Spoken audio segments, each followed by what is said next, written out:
And Mohammed, I forgot to ask, will you also be presenting with James or just No, discussing during the... I'm here if some questions happens, so I can help him in the questions part, but not in the presentation. Okay, understood. Thanks.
Okay, in the interest of time, I'll go ahead and begin, and I am recording this so that we'll be sharing it on the UT School of Architecture YouTube channel later on. But just to introduce myself, I'm Sandra Charlotta. I'm the Assistant Director of Administration for CM2, the Cooperative Mobility for Competitive Megaregions. This is our final brown bag for the spring semester for 2021. We've had really great presentations from members across the consortium. So having it online has been really beneficial to us that we get to highlight the presentations of our colleagues as well. So we're very happy to have that option and sharing it with others. Just to move forward and kind of introducing the agenda. We are going to have two guest speakers today.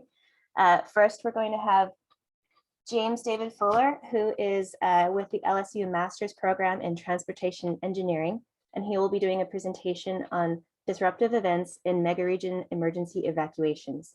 We'll have a 10-minute Q&A after his presentation, and then we'll move forward to a presentation by Ziqi Liu, who is a dual Ph.D. In community and regional planning and pursuing her master's degree in statistics. And her presentation will be spatial and sectoral economic private investments impacts of HSR construction with private investments. So that was a mouthful. So that is the agenda, and I'll go ahead and turn this over to James so he can begin his presentation. James, you're welcome to take it away. Thank you so much, Sandra. I'm so happy to be here. Let me get my presentation all set up.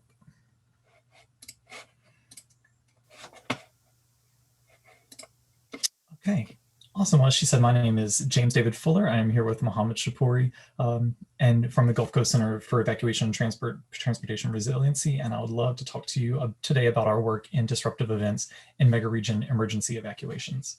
Just to give you a quick overview, we'll do a short introduction before talking about the background information and existing literature in the area before I describe our methodology, which involves the introduction of 3 indices that we have been developing. And then we'll take a closer look at the mega region network being analyzed, and we'll take a quick look at our initial data and results. So when an emergency evacuation scenario arises in a densely populated area, there's a lot of decisions that officials have to make very quickly. And the stakes are pretty high. There's a lot of life and death scenarios along the Gulf Coast. Obviously, there is a lot of danger of flooding from sea level rise and hurricanes, as you can see here from New Orleans all the way to Houston. It is a significant risk, as well as things like power plants, things that might need to be evacuated. So the problem that we wanted to look at are the effects of link disturbances and link disruptions on these evacuation processes specifically. So what we will do is take a look at the existing literature on emergency evacuations and on link disruption, and we'll try to develop a methodology to apply this to a mega region in a way that the traffic simulation is able to give us meaningful data and to not be too computationally intensive. So in talking about network resilience, we look back at the origins of the term in 1973 with C.S. Halling, using it to describe the stability of ecosystems he was studying. And throughout the decades, as engineers and specifically transportation engineers have used this idea to measure network performance, we've really honed it in to the definition of the ability of a network to adapt to and resist these negative impacts of disturbances and perturbations. As you can see on the right, it is the integral of the performance curve. So it's the area underneath the time from when the disturbance happens until the network reaches its 100% performance again. And it's definitely tied in with terms like robustness and rapidity, which you may see come up multiple times. But one way that resilience is frequently examined is through a network disruption analysis. And what this does is it measures different properties of the networks before and after a disturbance, and each time taking out one of the links in an iterative process. And so a link whose removal causes a big change in the network is considered more critical and more important to the efficient functioning of the network. And so in networks where there are thousands and thousands of links and nodes, this can be really computationally intensive and can lead to prohibitively long computation times. So what some methodologies have done and what ours does is seeks to use indices and other performance measures to create a short list of candidate links that are most likely to be the most critical and to cause the most impact upon their removal. And in evacuations are unique because they cause traffic flow patterns that don't exist on a day-to-day basis. And as I said, the stakes are very high and decisions have to be made very quickly based on very specific data. And so we wanted to take a close look at this in order to provide the best data to emergency planners should an evacuation scenario arise. A lot of measures from graph theory play an important role in these analyses. Typically, graph theory measures are more topological in nature, a little bit more static. They don't really convey the nuance of dynamic traffic flow. But terms like degree centrality and closeness centrality are very important in describing the geometrical relations of members of the network. Betweenness centrality plays an important role in our indices, which I'll describe more later. And then on the right, there have been a lot of indices proposed that try to capture the nuance of traffic flow and the geometry of the networks, centered around different areas of emphasis like robustness or vulnerability or accessibility. But to this point, there's still a lot of research being done. There's not any general consensus on one index that fully describes what we're trying to look for. So for our methodology, as I said, we're going to introduce 3 indices, the alternative path index, a modified betweenness centrality, and a maximum flow index that we feel would be important in describing these disruptive scenarios in an evacuation of a mega region. We use several tools that are common in the field to set up our methodology. User equilibrium is the traffic assignment model that we use to apply the demand to the system and to get link flow values. For link disutility and travel cost, we use the BPR function from the Bureau of Public Roads. with 0.15 for alpha and 4 for beta. We also relied heavily on the ideas introduced in Dijkstra's algorithm from 1959 in the shortest path problem, which basically just describes from any point in the network, what is the shortest path to get to any of the other nodes in the network, which you can imagine in evacuation is important to know the shortest path to get to your shelter. And now, as I said, in large networks, this can get pretty confusing and doesn't account for these other nuanced situations like congestion and the uncertainty and driver choice of route and behavior. And this idea has been modified and tried to include things like fuzzy numbers or time-dependent models to connote some of the more nuanced dynamic effects of travel flow. So first we'll take a look at the alternative path index. And this index is based on the idea that when you're in evacuation and you encounter a disruption, you have to find some way around that.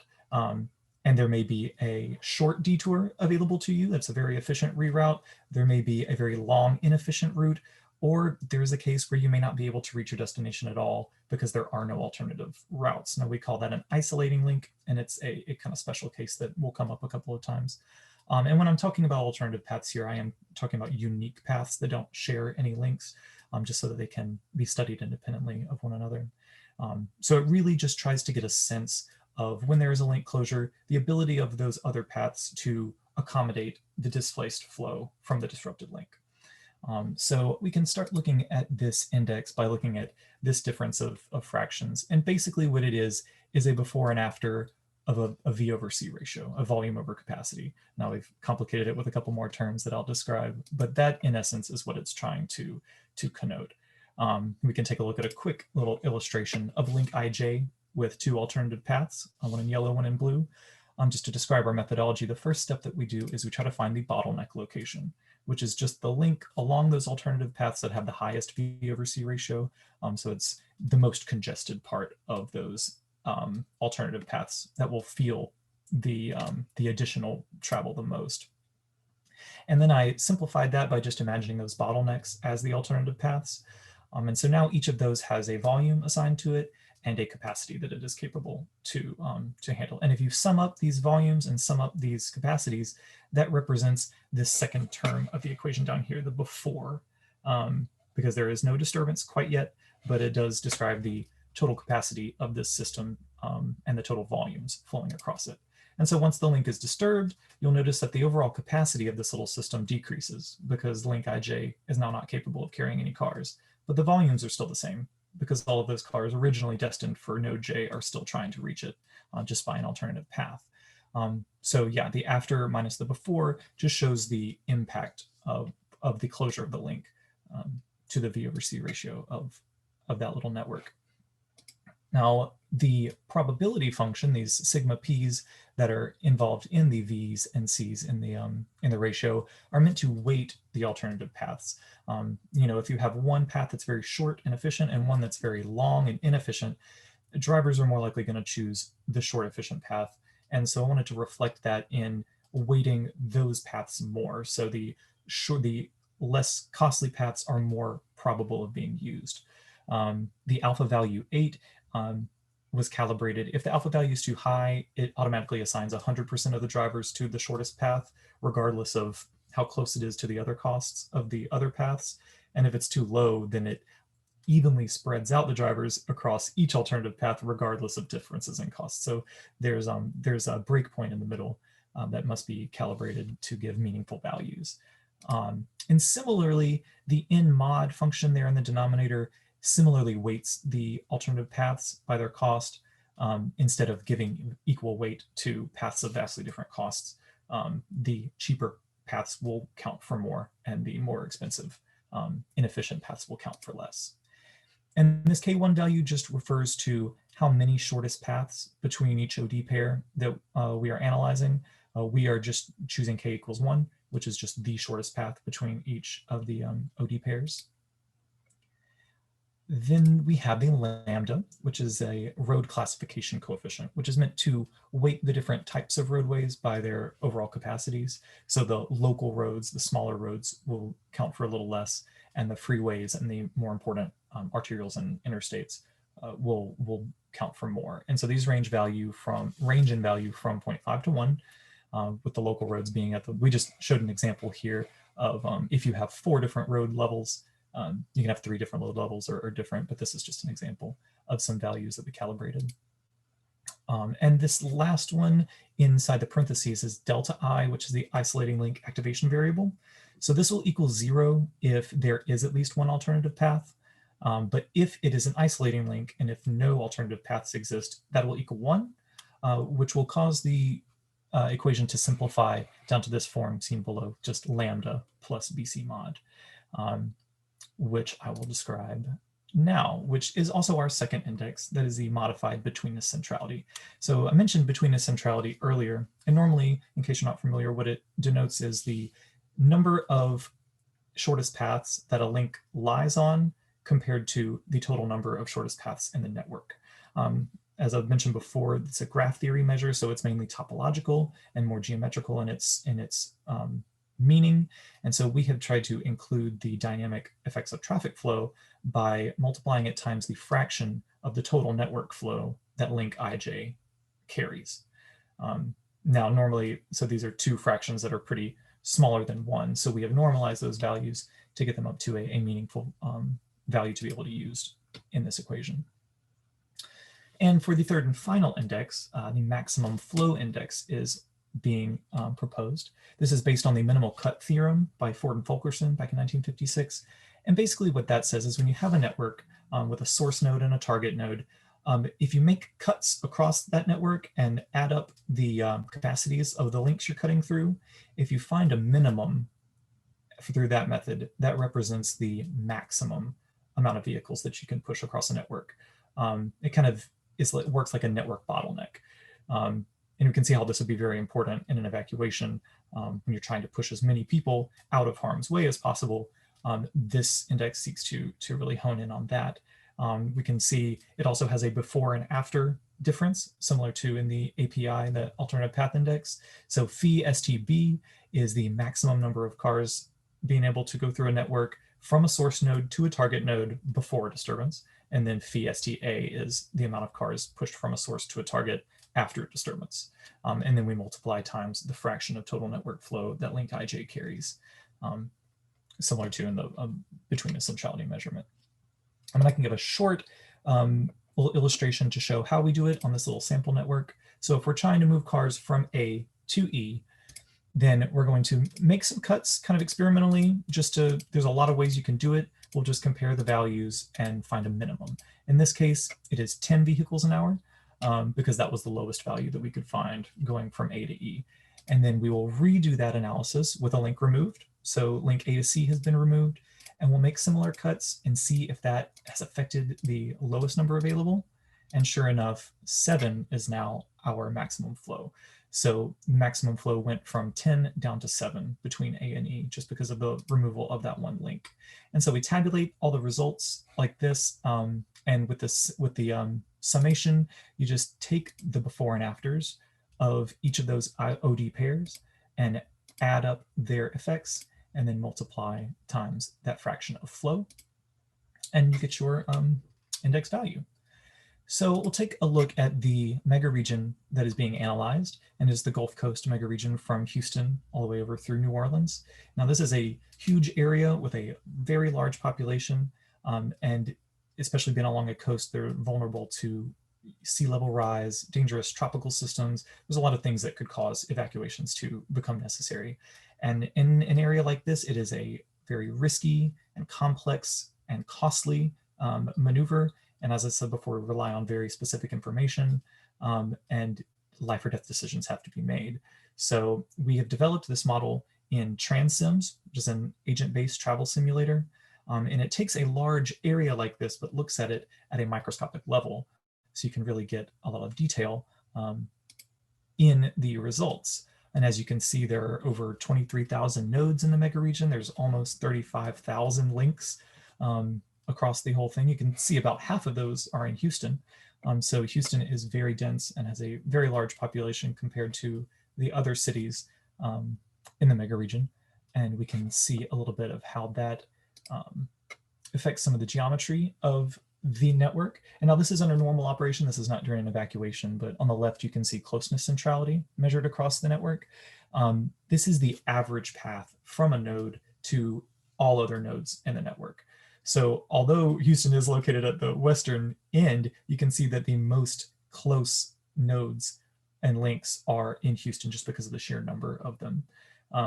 So that the gravitational center, just number-wise, of the network under normal circumstances is a little bit farther to the west. Now with between-us centrality that I've mentioned a few times, under normal circumstances, on the right you can see there are some red dots here. I'll zoom in a little bit. You can see these red and orange dots among the yellow. Those are the links, or nodes, I should say, that are the most between under normal circumstances, which makes sense. These are usually along I-10, and makes sense that they are frequently used paths in the network. But we can see how that changes under evacuation scenarios. So the evacuation that we are analyzing on this network follows the path that you can see on the image in the bottom, where it says hurricane track. And this causes a mandatory evacuation of the coast areas 1 and 2, and then the rest of the green to the north is the shadow evacuation region. So it was modeled as a Category 4 storm that approaches. We applied 50% of the total demand just because of the computational limitations, but the destination choice and the demand were developed with a time-dependent sequential logic model and applied over a 48-hour period was the span of time that the evacuation took place. Before we ran the simulation, we took our indices and coded them using Python and MATLAB and came up with this list of the top 50 candidates for the most critical links. And I know you can't really tell where they are on the map. I can point those out to you. So I'll zoom in a little bit on these as well, but you can see that the pink to darker fuchsia denotes the more critical links. And unlike before, there are no critical links or no highly critical links in the Houston area. Because of the evacuation patterns and the approach of the storm, much of the evacuation was pushed off to the north and east. So it does make sense that there are not really many critical links in the Houston metropolitan area. But here over to the west of the Beaumont area, to the right side of this frame, you can start to see some critical links in the evacuation route. For Lake Charles and Lafayette, it's understandable there's a lot of critical links along I-10. And if you'll even notice some of the north-south going up toward the top of the frame is slightly colored in that on that spectrum, which shows how important that road is for moving people north to south out of the way. It's kind of similar with the Baton Rouge and New Orleans region as well. I-10, I-55, I-12, the main interstate routes have a lot of critical links, and also that northbound evacuation route up into Mississippi. Now, when we ran the simulation, we've just started getting the data in recently, so we've just got some of these first glimpses at the results. If we take a look at these two graphs, the total travel time and the average V over C ratio, you can't see much differentiation in the performance of the individual links, but you can see how, as a group, they are much higher than the base case in both of these scenarios. And the base case is just with no disruptions. So it does make sense that the travel time is increased and the more congestion as well. And you can see in the table at the top, they are close, but the first link definitely causes the most amount of delay with the longest queues of vehicles.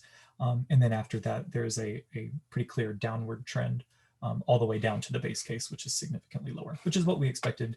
And hopefully as we continue to analyze data, we will continue to find these results. Now, what was interesting is while it did cause an increase in travel time and V over C ratio and queue length, the clearance time was relatively unaffected.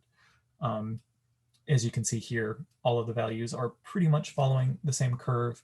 And by the end of the 48 hours, they reach the same clearance time. So just a quick sum up of what we just discussed.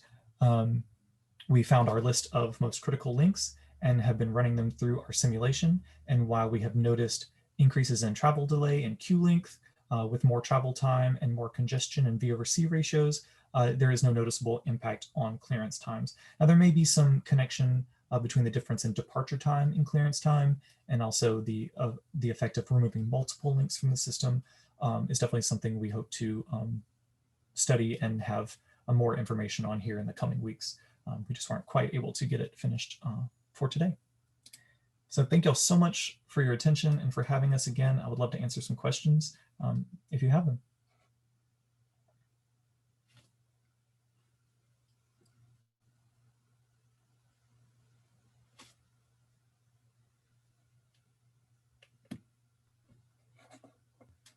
I guess I will jump in. Thank you. And, hi, James. Hi. Thank you. Thank you for sharing your work. Very rigorous, very interesting, and of course, timely, important, right? Every year, the Gulf Coast area and the hinterland has been threatened by hurricanes or other natural disasters. And the question, I don't do this kind of optimization or simulation work, but just have questions based on kind of a common sense here. One is that, say, hurricane scenarios, because each year or in the same year, different hurricanes, they come in different directions and they may land, right? And landfall in different locations, say whether it's from the southeast approaching the Gulf Coast area or from southwest. And I wonder if the potential destinations for evacuations that will affect your assessment in terms of the critical links. It's the entire gray area you showed us earlier, or there are some kind of variations. That's one question. Another one, during evacuation, very critical to the evacuees is the information about which routes are available, which routes are already not available, or whether or not it's not on a daily basis. We assume people are rational, behave rationally. So anecdotal or personal experience during the Hurricane Rita, my friends are living in Houston, and they evacuated following the advices, and it took them 12 hours from Houston to Austin. And some people sat on road for 20 hours between Houston and Dallas. While some other routes, actually, they're not congested at all, but people just did not know that, or they follow the authorities' advice. Because highways are labeled as like an evacuation highways, evacuation routes. Of course, your study will help inform, inform the authorities to select which routes should be designated as evacuation routes. So just kind of throwing out some questions from an outsider. Absolutely. No, thank you so much for your question. And yes, with regards to your first question, it was encouraging to see the difference in readings of between just a base case and the storm path that we examined. And because of the direction of approach and how it was approaching the coast, it was encouraging to see the criticality move in a direction that we expected. This hurricane was a historical hurricane path. It wasn't one that was very recent, I believe, but I would be interested to see the effects of another storm coming from a different way. Mohammed, you may be able to. Hi, Dr. Ming. I'm Mohammed Shapuri. Hi, everyone.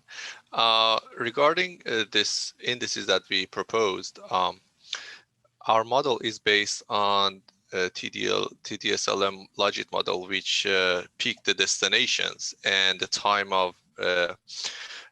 of departure for each household in the trans, and we incorporated that in the transim. So based on the area that affected by the hurricane, we used that model to get the probabilities of the possible destinations, and our indices is based on those ODs.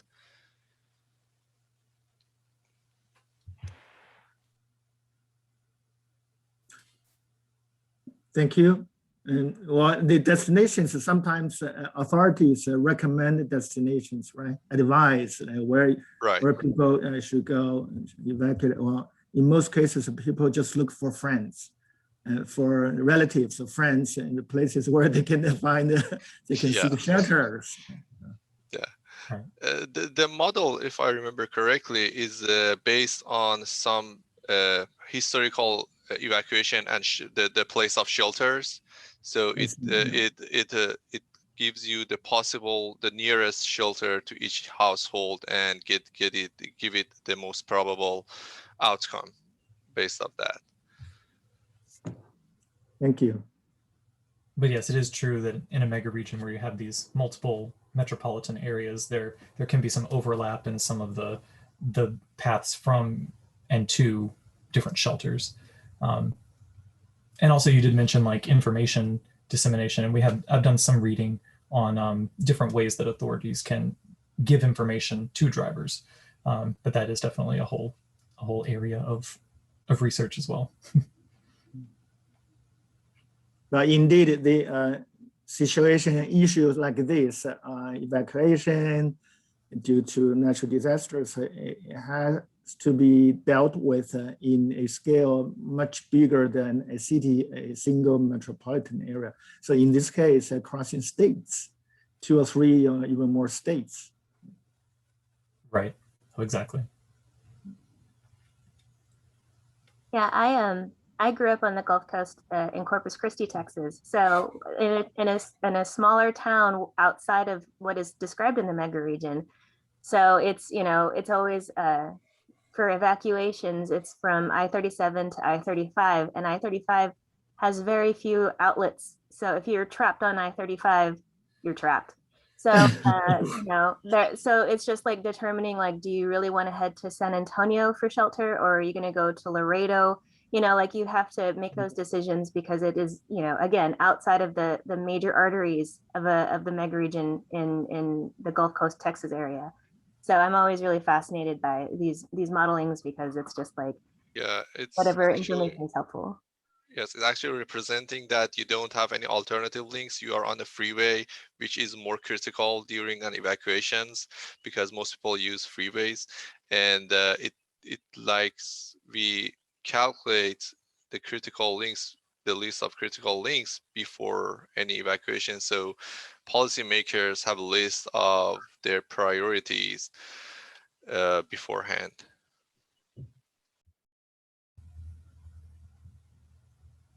Well, great. Thank you guys so much for your time. I really appreciate the presentation. It was really well laid out.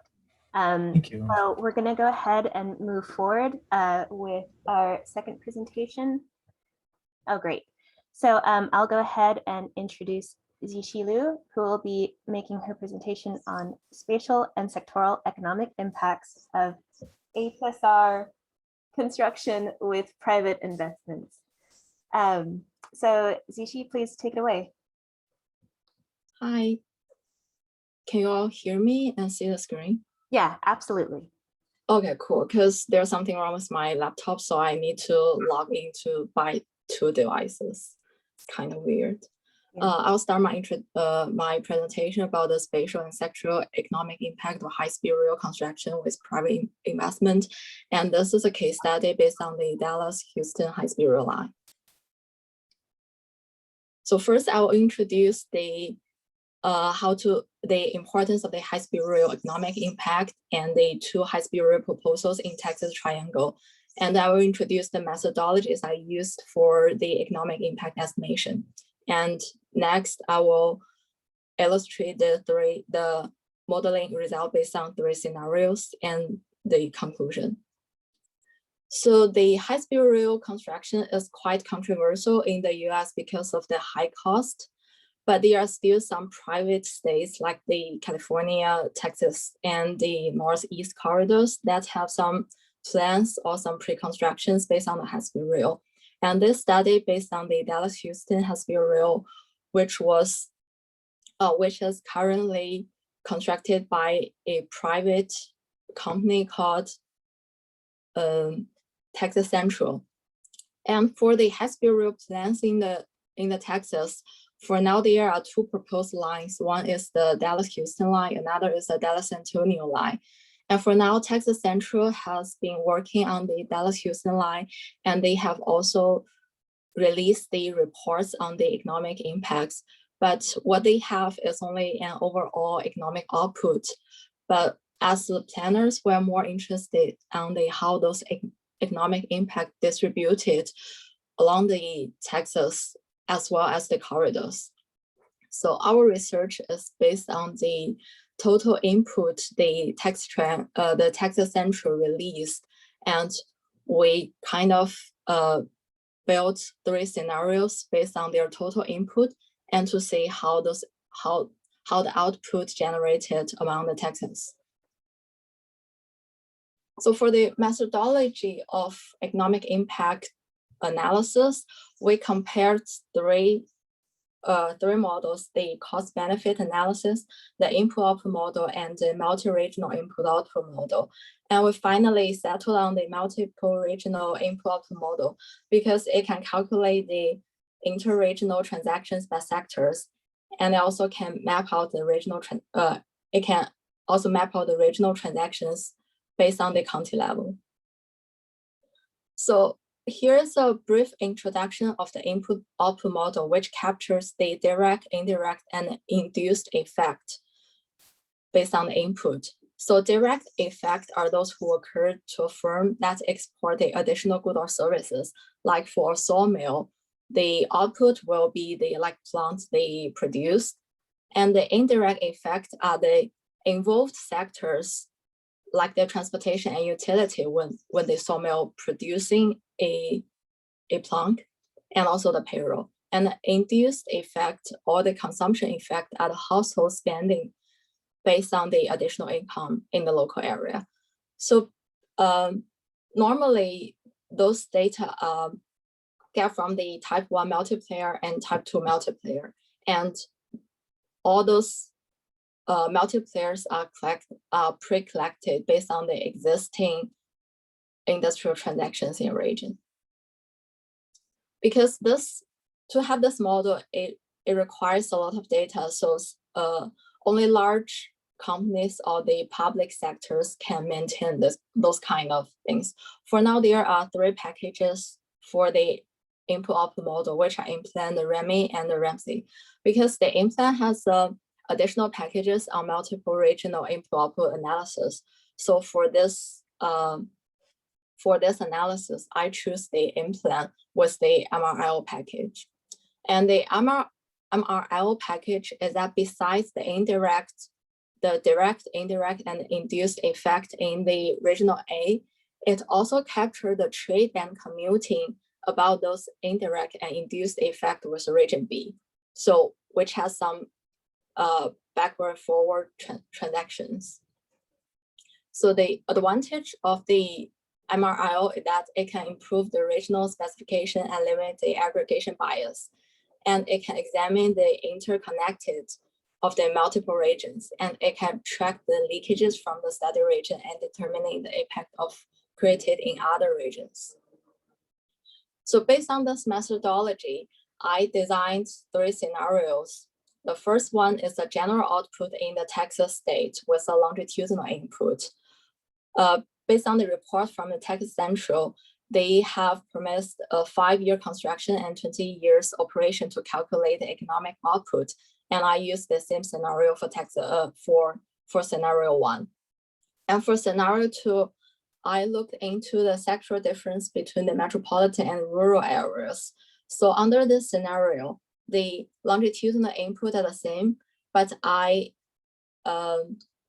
emphasize the input in the MPOs involved in the Dallas high-speed rail line, in Dallas-Houston line, and the output is in the Texas Triangle, which is a mega region in Texas. And in scenario 3, I look into the corridor effect within with the county level input. And based on this scenario, I only concentrate on the construction, the 5-year construction period. And the input will be in 11 counties along the rail, and output is also on this corridor. This is a summary of longitudinal input estimation by sectors. And those data are also, so the overall, the total inputs, the 15 millions are from the Texas Central scenario, but the more detailed input by sectors are estimated. And the most important are the inputs during the construction, which include the right-of-way acquisition, the manufacturing of rolling stock, the construction of stations, and construction of railways. So based on scenario 1, which we treat the Texas state as a whole, the input of $15 million will generate a total effect of $32 million.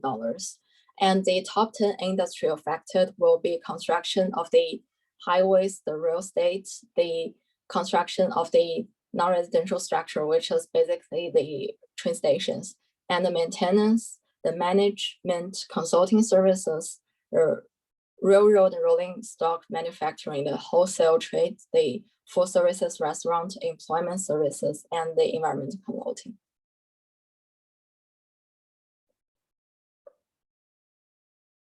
This is a second scenario which the major input is expected to be proportionally distributed in Dallas metropolitan area, which is NCT, COG, and the Houston metropolitan, which is actually AC, as 2 terminal stations. And it measures the output in all of the metropolitan areas as well as the rest counties in Texas Triangle, which covers the 66 counties. And this is the result for scenario 2, where the input of 7 million in Dallas metropolitan and 6 million in Houston metropolitan will generate a total of 40 million in Dallas metropolitan and 21 million in Houston metropolitan.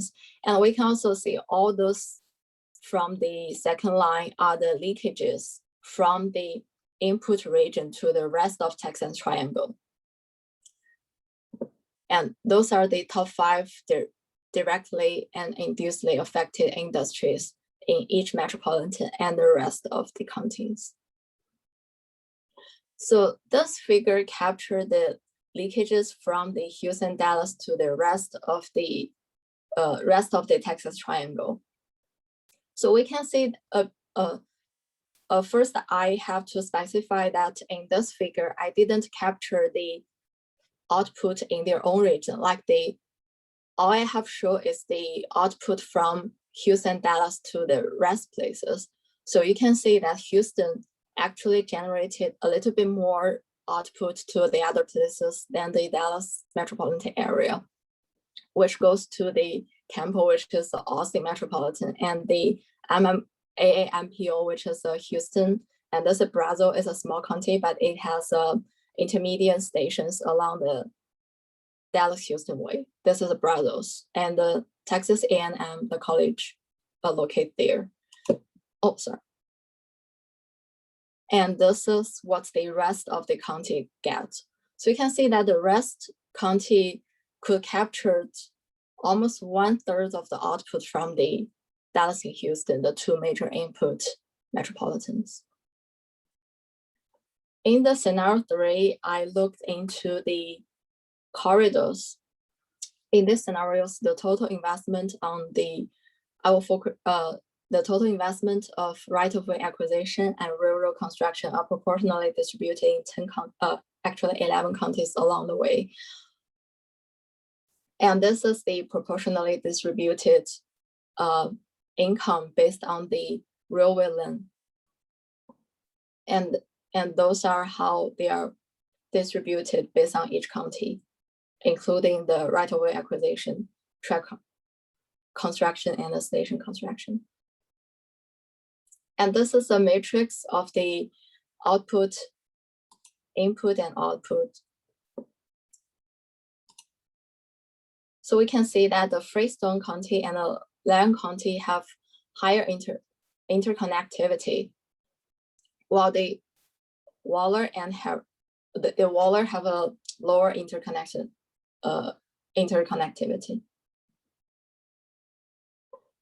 And this is a graph show how those counties are interacted. And in this graph, I have included not only the county, what the county gets by itself input, but also from the others. So for example, you can see almost the major output in each county are get from themselves, but they also have leakages from the other, like Harris, where Houston related, where Houston located, it has the leakages to Grimes, which is the College Station, and to Leon, which is adjacent county, and also to the Dallas. This is not that big, but yeah, you can see there are some output leakages along the corridor. And this is like the location, but it has the same information from the previous ones. So to conclude, the investment in Dallas-Houston high-speed rail will generate around 32 billion. Oh, sorry, that's a billion, not million. And 175,000 jobs in the state of Texas. The 36 billion in Texas Triangle was major investment in metropolitan areas, and 24 billion in high-speed rail corridor, with the input proportionally distributed along the corridor. And we have to mention that finding the output in Texas Triangle is greater than the state of Texas could be caused by the duplicated overturn of the input generated in multiple regions within Texas Triangle, because it's a MRL model. So compared to the first scenario, which is a single input output model, there are some back and forth transactions here, which makes it a little bit bigger than the first scenario. And also we captured the sectoral spillovers, and we found that the intermediate demand is significant in parts of Texas where there's no direct input. For example, the Ellis and Navarro counties, which are the suburbs and the outskirts of Dallas metropolitan area, they share a large output spillovers with the industrial linkages with the manufacturing as the most affected sectors. And also the consumption demands, such as the wholesale trades, the retail, and the restaurant, also significantly affected by the induced effect in high-speed rail investment. So for example, in scenario 2, the inputs are happening in Dallas and Houston because those are places, there are constructions, but actually the San Antonio metropolitan and Austin metropolitan, where there's not constructions, they still have the affected sectors like the employment services and the restaurant, etc. And also need to mention that there are some limitations based on this scenario, because the regional purchase coefficient, which are used in in-plan software, are based on the existing active sectors in the county, while the high-speed rail may actually generate the new activities for non-existing sectors, such as in the rural counties. For now, they do not have real constructions, but we can expect that maybe when the high-speed rail are really constructed, there might be industries like that in those counties. And also in terms of private investment, which is what Texas Central do here, and there are some nuances not capturing the model because they probably purchase some high-tech parts like the locomotives and maglevs overseas, but not locally. And those parts cannot be captured in the MTEM model. That will be all for my presentation. Thank you.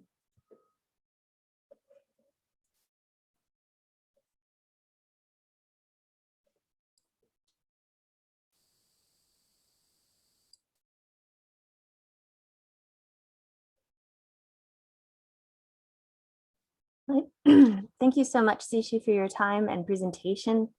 If anyone has questions, please go ahead and jump in. I guess I kind of have like a big picture question in terms of like, I know that often, well, and certainly like there are a lot of rural counties that are not enthusiastic in a political way about the high-speed rail. And so I know like this kind of modeling can be useful to kind of promote, counties jumping in on this and supporting that it's beneficial for Texas in its entirety. But I guess like ultimately there's, I guess counties that will say like, well, we're not going to really support it politically, even though we know we will be benefiting in a certain way. So I guess like, I don't know if you can talk about some of those bigger picture questions, or basically how a citizen or a consumer should be seeing this. Yeah, thank you for the question. Yeah, actually, that's what we've been thinking over when doing this project, because we really want to see whether this high-speed rail project could really benefit those rural areas, for example, all those small counties along the way, which does not have a lot of like a lot of GDPs. So what we have right now is that based on the MRIO model, we can see that although the instruction didn't happen in those rural counties, they actually could have the benefit based on the leakages from the input counties. But in terms of the political things, to be honest, I do not know a lot about that. But what we can prove is that there are economic benefits for the rural counties if the high-speed rail construction happens on this line.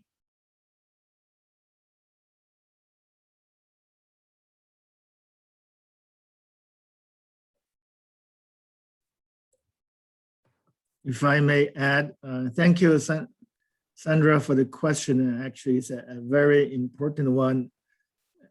And I really appreciate that you captured that kind of the significance or importance of this research, how can it inform both the decision makers and the citizens, communities along the line affected directly or indirectly. I guess several unique features with this project. One is that it does not require taxpayers' money. It's different from California case, from the other high-speed rail cases that mostly they rely on public resources. Then you really have to justify the use of public money, public taxpayers' money for such expensive project. But in this case, it's private money. If the private sector is paying in whatever way they finance it, and then what still prevent those local citizens, communities from accepting this? Right? And rather than in the past, previous high-speed rail effort in Texas, for example, in 1990s, it was kind of killed by mainly Southwest Airlines because of the market competition. But this time, Southwest Airline did not say anything negative, and also not saying anything positive, just stay neutral, because Southwest Airlines market has gone to international or other routes rather than Texas local. So hopefully, and this kind of information. And then the second one is that the distribution of the potential benefit. Texas Central only announces the total number of jobs and the number of 32 or 36 billion multiplier effects, but who will benefit, who will get more or less, and they did not release any information about that. So kind of like the local information, they don't get it. Well, okay, you get that much money, so why should I care? So hopefully this kind of a disaggregated analysis, at least to the county level, could provide a more detailed picture. And then, of course, the industrial structure, industrial transformation, potentially this study could offer some kind of some information, some knowledge, because currently lots of rural counties are between the two cities, and they don't have the industries that produce the input needed for constructing and operating the high-speed rail line. Then what if, say, the Texas Central helps locate some facilities, like, for example, maintenance yards or others that right now they don't exist anywhere in Texas. When they come in, they need those facilities, right, near the stations or near the alignment. Then they could locate those facilities in the rural counties, which will help create new jobs, create economic benefits to the communities along the way. And then a third one, the third or fourth, and it's a private approach, private model, and Texas Central is not exercising this eminent domain, which is a traditional way, a conventional way of acquiring land for infrastructure development, infrastructure construction. But if you do exercise that, then you have to go through lots of legal process, and also you cannot pay too much above the market value for the land that the right-of-way needs. Right now, Texas Central, they just do everything just like in the private market. They pay more, way more than the conventional approach in terms of per acre, per unit area of land when we talk with the landowners. But still, some county, I guess any major projects, transportation, anyone is political. And because of the investments involved. But in this case, how can local politicians and community leaders play a more active role such that they can fully utilize the external private sources to help their own local citizens? Of course, that's just our very kind of naive thinking, naive intentions. But I really like to hear more from you folks who specifically have the local knowledge in terms of the politics and in terms of the local culture and things like that. Oh, well, thank you for those insights. I think what happens, or at least as far as like just general conversation that I've encountered about high-speed rail in Texas, is I think people do recall what was happening in the 90s as far as that it was, trying to be, it was not private sector. So I think people think, in terms the project kind of being similar to that first iteration. So yeah, thank you for kind of talking about how through private investment, it really is a different situation entirely. But yeah, ultimately, I think there's always going to be water cooler talk amongst folks about projects of this size and whether they support it politically or not. So always just kind of interesting. So thank you very much. Thank you. Well, if there are no other questions, I can go ahead and just say thank you both, James, Mohammed, Ziqi. Thank you so much for your time and presentations. These were really very interesting. I'm always learning something from these presentations, and having the opportunity, like I said, to bring in presentations from our consortium partners. So outside of UT, thank you LSU for joining us and sharing your research. It really does mean a lot to us that we get to share this with our greater CM2 audience. Yeah, thank you guys very much for your time. I hope you have a great afternoon. Take care. Thanks Thank for you so having much. us. Sandra. Bye. Yeah. Thank you all. Good luck with your term projects. Thank you. Oh, yeah, It's not the best time to attract audience, right? People are crazy about it. Yeah, it's true. It's finals and everything. Good luck, everyone. Take care. Thanks, Al. Thank you.